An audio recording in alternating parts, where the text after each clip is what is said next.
বন্ধুরা, আজকে রাজমার ডাল আর বাঁধাকপি বানাবো, আর সাথে হবে বেগুনের ভর্তা। এখন আমি পেঁয়াজ কেটে নিচ্ছি।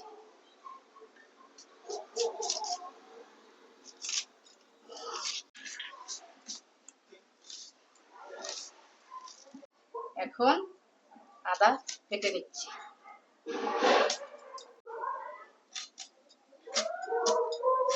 টমেটো কেটে নিচ্ছি।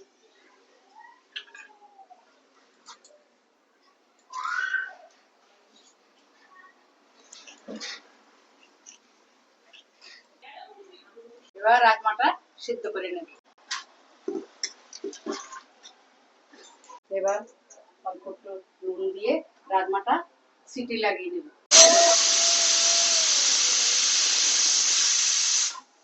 বেগুনটায় সরষের তেল মেখে নিচ্ছি, এখন পুড়িয়ে নেব।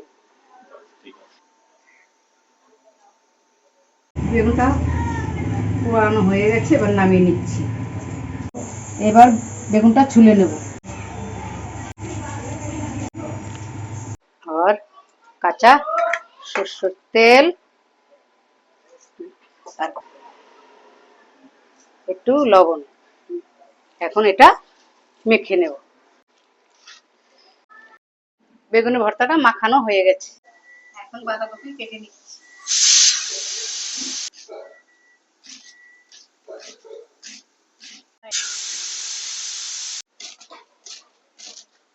বাঁধাকপিটা ধোয়া হয়ে গেছে, এখন নামিয়ে নিচ্ছি।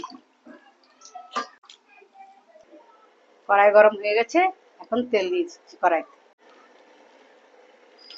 এবার তেল গরম হয়ে গেছে, আলু কটা ভেজে নিচ্ছি। দিয়ে দিই একটু হলদি, একটু লবণ।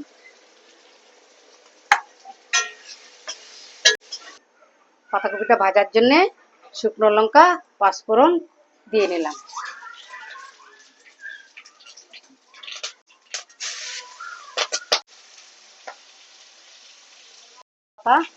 দিয়ে দিলাম।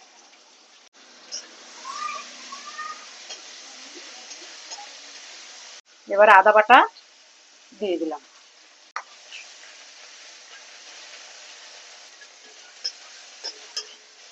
এবার মশলা ভাজা হয়ে গেছে, বাঁধাকপি দিয়ে নিলাম।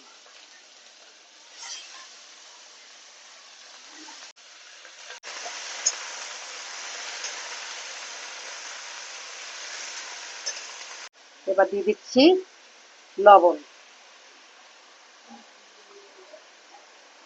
একটু হলুদ, জিরে বাটা।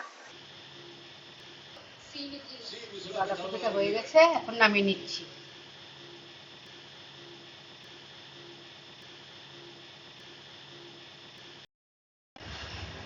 রাজমার জন্য আদা, রসুন আর জিরে বেটে নিচ্ছি।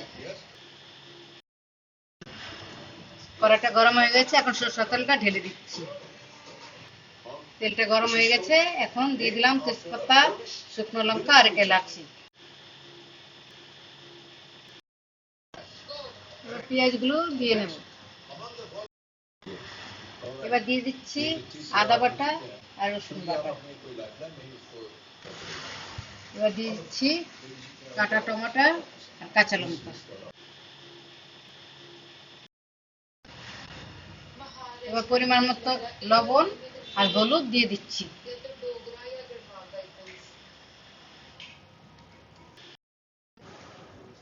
এবার জিরে বাটাটা দিয়ে ভালো করে মশলাটা কষিয়ে নেব। এবার 1 চামচ কাশ্মীরি লঙ্কার পাউডার দিয়ে দিচ্ছি।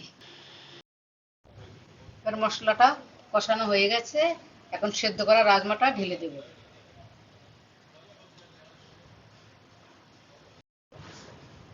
রাজমা সেদ্ধ করা জলটাও দিয়ে দিচ্ছি। এটাকে 10-15 মিনিট জাল দিয়ে নেব। রাজমার ডালটা হয়ে গেছে, এখন নামিয়ে নেব।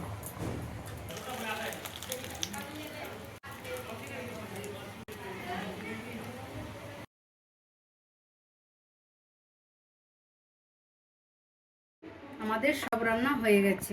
আজকে মা এই সব রান্না করেছে।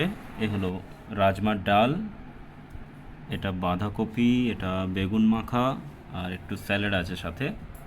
আজকের ভিডিওটা আপনাদের কেমন লাগলো অবশ্যই কমেন্টে জানাবেন এবং চ্যানেলটিকে সাবস্ক্রাইব করবেন বা অন্যদের কাছে শেয়ার করবেন।